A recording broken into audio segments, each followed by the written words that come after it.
उत्तर प्रदेश बरेली के नवाबगंज में चल रहे T20 क्रिकेट टूर्नामेंट में आज जीजस क्रिकेट एकेडमी ने 20 ओवर में बिना विकेट खोए खड़ा किया 284 रनों का विशाल स्कोर।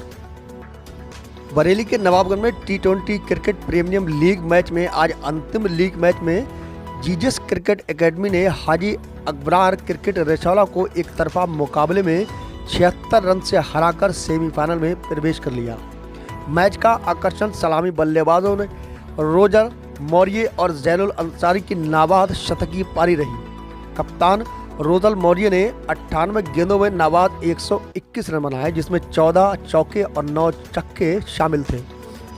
नवाबगंज के स्टार बल्लेबाज जैनुल अंसारी ने तवातोड़ बल्लेबाजी करते हुए 62 गेंदों पर 7 छक्कों और 18 चौकों की मदद से 133 रन बनाए।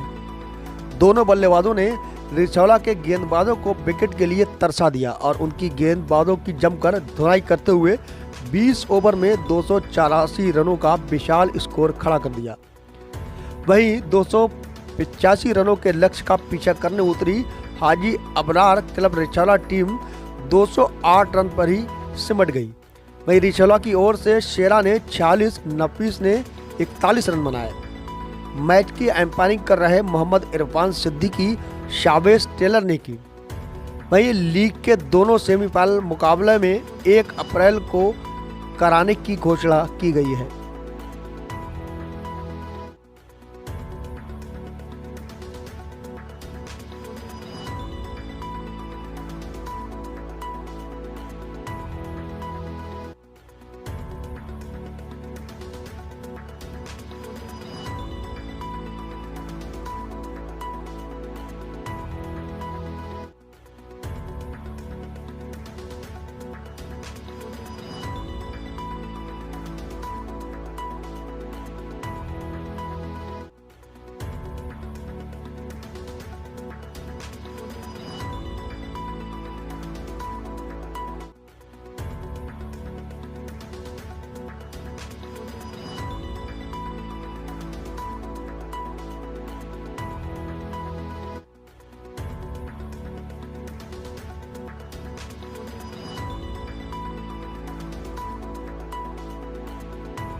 यहाँ पर जो प्रीमियर लीग का आयोजन चल रहा है, क्या कहना चाहेंगे? देखिए, बहुत ही सराहनीय आयोजन है और इस प्रकार के आयोजन नगर में स्थानीय स्तर पर हर स्तर पर होते रहने चाहिए।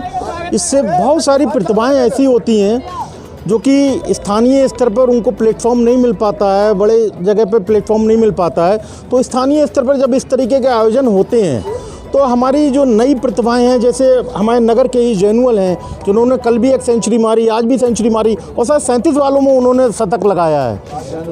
तो ये एक प्रतिभा है। इसी प्रकार की अनेकों प्रतिभाएं इसी छोटे आयोजनों से ही निकलकर राष्ट्रीय स्तर पर, अंतर्राष्ट्रीय स्तर पर ख्याति प्राप्त करती हैं।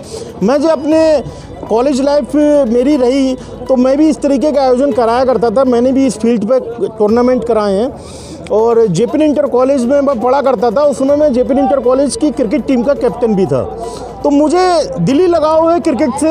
मैं चाहता हूँ नई नई प्रतिभाएँ निकल कर आएँ, नई नई प्रतिभाओं को अवसर मिले और वो राष्ट्रीय स्तर और अंतर्राष्ट्रीय स्तर तक हम हमारे देश का नाम इस नवाबगंज के माध्यम से रोशन करें, ये मेरी शुभकामनाएं हैं। कहना चाहेंगे आप एक बड़े नेता हैं, क्या लगता है आपको नवाबगंज में एक खेल मैदान की कमी महसूस होती है? बिल्कुल, मैं इत्तेफाक से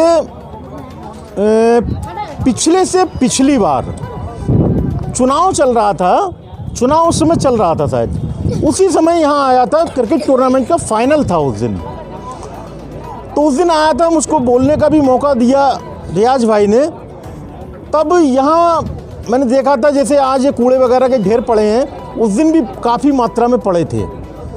मैंने उस दिन कहा था, हालांकि मैं उस दिन भी कुछ नहीं था और आज भी कुछ नहीं हूँ, लेकिन ईश्वर ने चाहा और यदि मुझे मौका मिला तो मैं इस ग्राउंड के विषय में अवश्य सोचूंगा, प्रयास करूंगा कि इस ग्राउंड की कायाकल्प हो।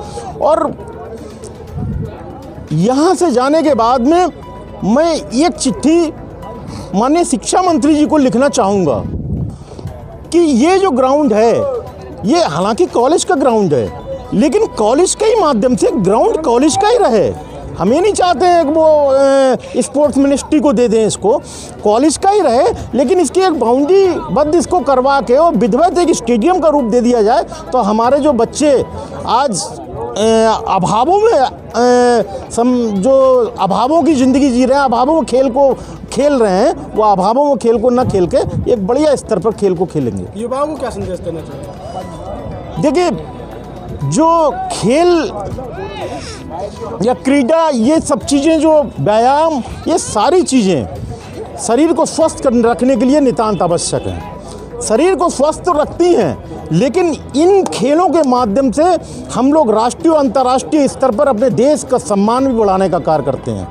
आज हमारे देश का एक समय हुआ करता था कि हॉकी को छोड़ के कहीं भी हम मेडल नहीं पाया करते थे। हॉकी में तो हमेशा हम लोगों ने मेडल पाए हैं, लेकिन इसके अतिरिक्त किसी खेल में हम लोगों को मेडल नहीं पाया करते थे। आज हम लोग मुक्केबाजी में भी मेडल पा रहे हैं, आज हम लोग रेसलिंग में भी मेडल पा रहे हैं, आज हम लोग क्रिकेट की भी सर्वोच्च स्थान पर हैं। तो बहुत सारे खेलों में हम लोगों ने बहुत आगे बढ़ के कार्य किया है और मैं समझता हूँ देश का नाम हमारी इन्हीं प्रतिभाओं के माध्यम से बहुत ऊपर तक जाएगा।